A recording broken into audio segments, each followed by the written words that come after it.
What will happen when an inductor and a bulb are connected in series to a DC voltage source?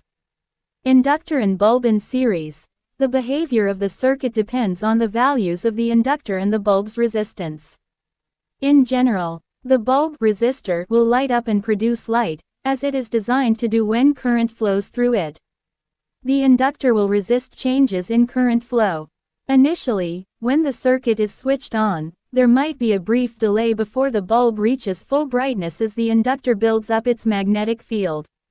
Once steady-state conditions are reached, assuming the inductor's impedance is negligible compared to the bulb's resistance, the bulb will operate normally. Replacing inductor with capacitor.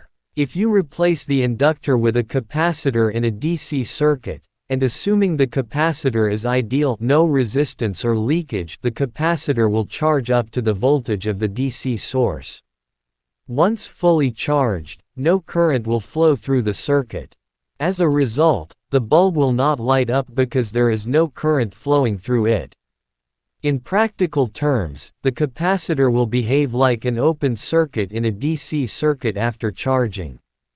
In summary, with an inductor and bulb in series, the bulb will light up after a brief delay due to the inductor's behavior.